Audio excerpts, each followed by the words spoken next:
Hello, lovely people. It's me again. It's you again, and it's the same technology problems again. So I'm not even going to go into that.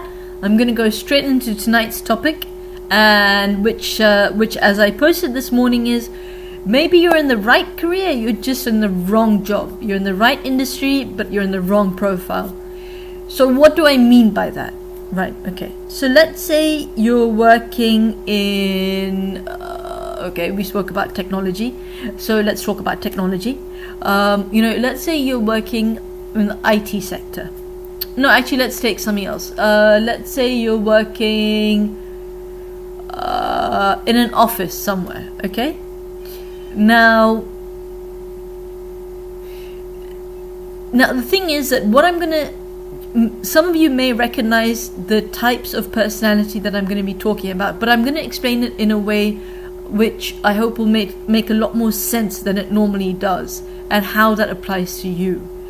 So it's based on the Myers-Briggs test, which I'm sure many of you are familiar with. But like I said, I hope that that you will learn from this video tonight, because I'm going to explain it in a slightly different way. Now, the Myers-Briggs test. So there are four different components to the Myers-Briggs test. The first component is called the E factor or the I factor. What that simply means is that where do you get your energy from? So an E, who is an extrovert gets the energy from being with other people. An extrovert gets the energy from, really being out there, doing things, exploring things, being with other people. They learn best with other people as well, or by hearing it being said to them. This is the way that they learn best, and this is what they love doing. This is what re-energizes them. So for an extrovert, the worst possible role that could be given to them is isolation. They do not like being alone. They crave company, and they thrive on that. Actually, they thrive on action. They thrive on company. On the other hand, you have the I's. Now, an I gets the energy from being alone. So if you're an I, it's a perfect evening. Sounds like a nice bath, a glass of wine, and a lovely book. That's just reading, relaxing.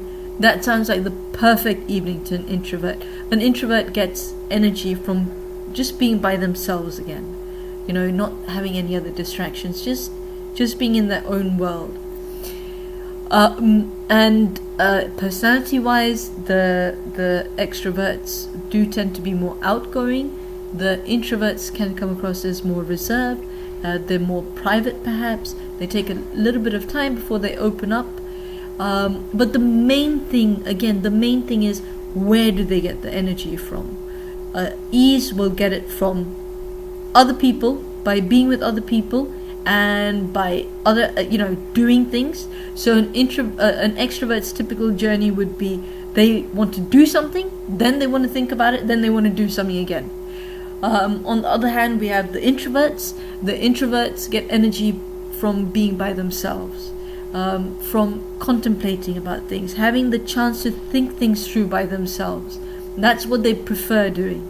So they will be the ones who, like to think about things and then do them, and then think about it again and see, what to do next, perhaps.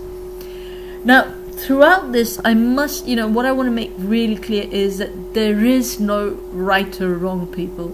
It's not that one is better than another preference. It's just, it's the same as being left-handed or right-handed. There is no right or wrong. But it is important to know who you are, because then based on that you can look for what's perfect for you. Then the next thing, the next criteria, the next parameter per se. Okay, so now the first one was, where do you get your energy from? The second one is, how do you process information, or how do you gather information? Now, this is between S and N. S stands for sensing, and N stands for intuitive. So, the senses. Now, the clue is probably in the name a little bit. The senses, or sensing. That means making use of your 5 senses. So these are people who like things they can see, or tangible, or that can be proven, or are, very factual, and it's there. It's tangible, it's there, it's it's touchable, it's seeable, it's hearable. It has to be present to the 5 senses, and that is what senses look for. They look for concrete information, and they look for what is there right now. They want to see it right now. The intuitives, on the other hand, see things as they could be, or they see concepts. They love inspiration. They love looking at things from an angle of possibilities, and that's the difference between senses and the intuitives. How they process and how they gather information. Now, the next component of everything is to do with how do we make decisions? How do you make decisions? So now in the decision making, you have the thinkers and you have the feelers.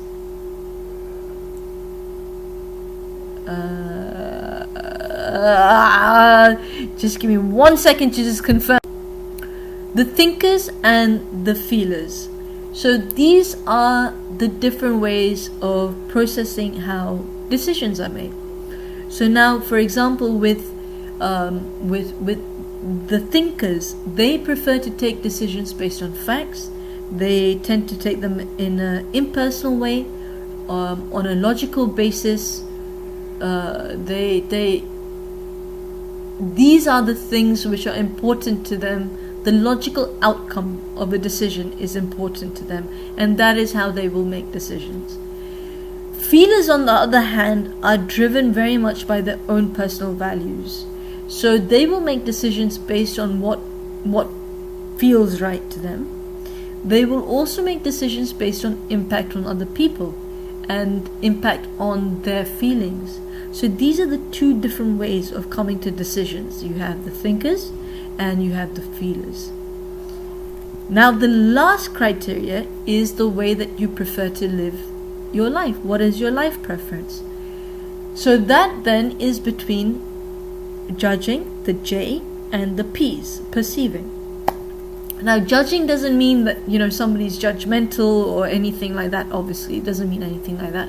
It basically, when we talk about the J's, they're people who like to live with structure. They like to plan things. They like to know what's going on.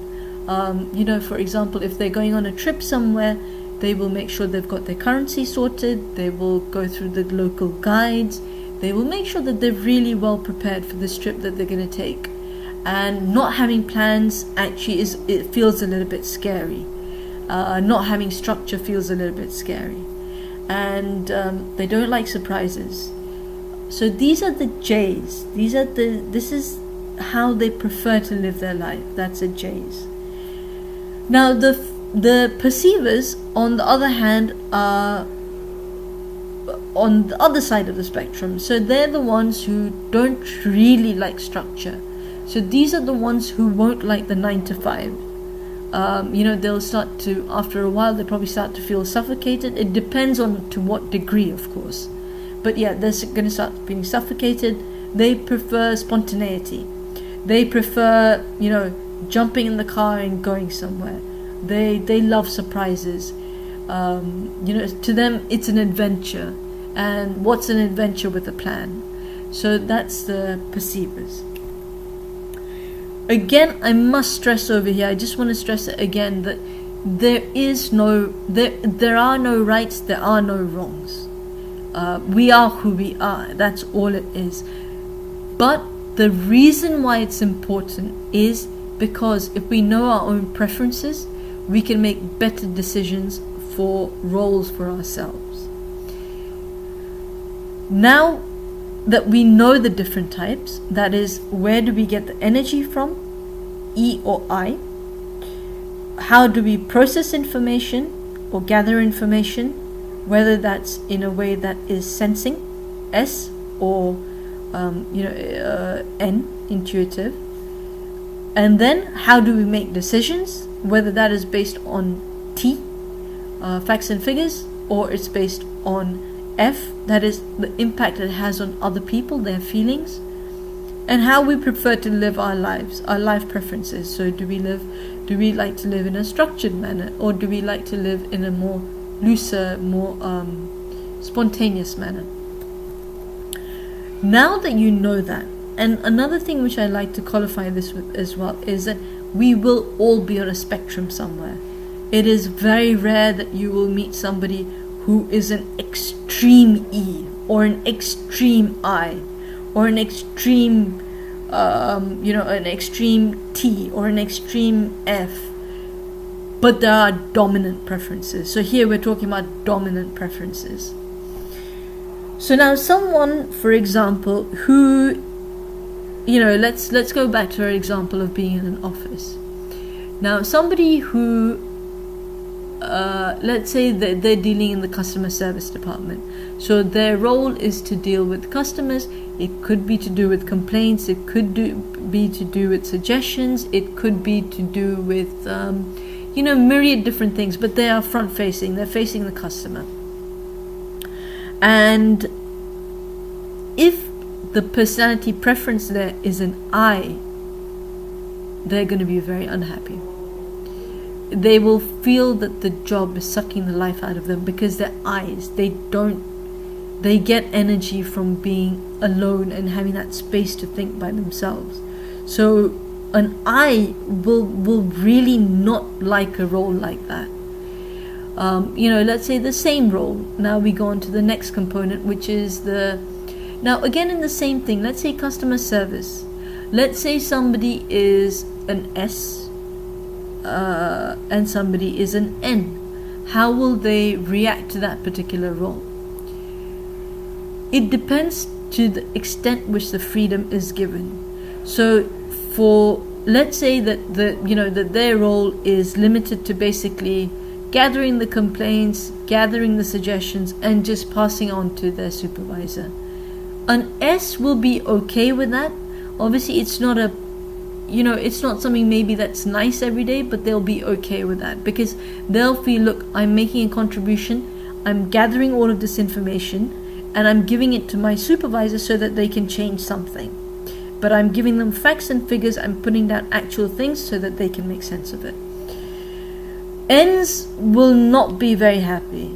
The reason why is that they will feel that there are things that they can see or concepts they can think of that could really improve the way things are run at the moment, not necessarily based on facts and figures, but based on insights, and again, they won't be very happy in a role like that.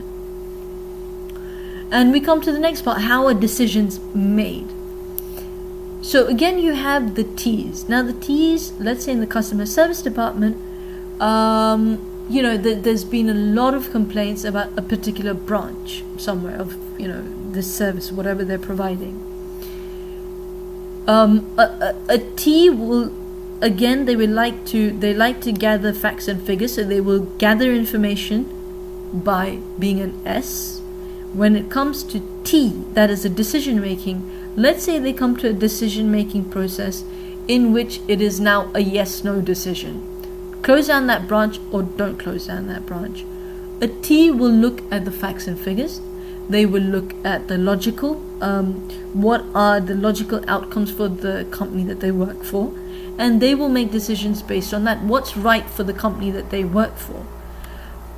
Whereas an F will be concerned with the impact it's going to have on the employees' lives that already work there. They are likely not to make decisions like that. They're not comfortable making decisions like that unless they're very sure that it's in line with their principles, it's in line with their personal values. Otherwise they're not going to be comfortable doing that. Now again, then we come to the last component, which is structure. If the customer service role is something which is very structured, the S's are going to be happy. The J's are going to be happy. But the P's are not. Those are the perceivers. They're not going to be happy.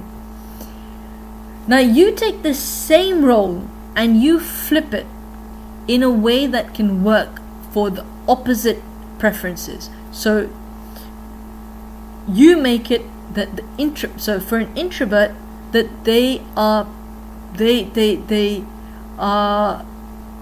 able to receive all of this information in a way that allows them to use their innate sense of intuitiveness. They like to think by themselves. They like to reflect on it. They like to think it through very well, and they want because they have the authority and they have the autonomy to think things through by themselves, as we said. So this would be, now we're talking about an INFP. So the intuitiveness has come into it. When it comes to decision making, yes, they will make decisions based on feelings and outcomes, but here, because they've had the chance to think through everything by themselves, they will take into account that, look, okay, have we given enough chances? What's going on? Maybe it's the fact that these guys need training. Maybe that's why this branch is doing really badly. So they will be the ones to think about solutions like that.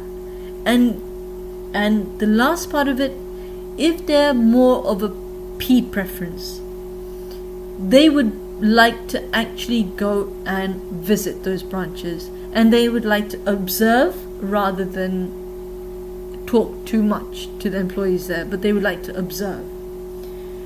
And that is how exactly the same role can be made, can be right for a person that's an opposite end of the spectrum. Makes sense? Right? So it's not necessarily the industry that's wrong, it's the way that the role is structured. And so what I would suggest to you is write down what you think you are. If you want, the Myers-Briggs test is very common. You can take it on the internet. They have a lot of explanations about each one. There's 16 types. They have a lot of explanations about each one. Do the test by yourselves, or honestly speaking, even what I've suggested to you right now should be enough. And then look at each component, what you actually have to do in your role.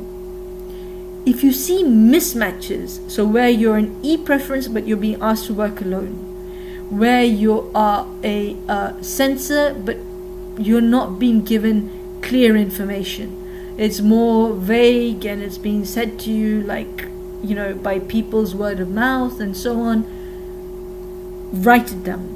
Where you see that mismatch is what needs to change. And if you see major mismatches, then obviously that could be a source of your dissatisfaction. How to change it? Look for another role that allows you to use your natural strengths. That could be another role, another job in the same industry, or it could be within your company just by having a chat with your supervisor. And that, my dear gang, is the live, well, it's not even live, is it? But it's a video for today, and I do hope that it has been very useful. And again, as I always tell you guys, look, if there's anything you guys like that I'm talking about but you want to know more about, get in touch. Let's have a chat. Let's have a coffee. Let's go for coffees. I look forward to hearing from you. Until then, bye.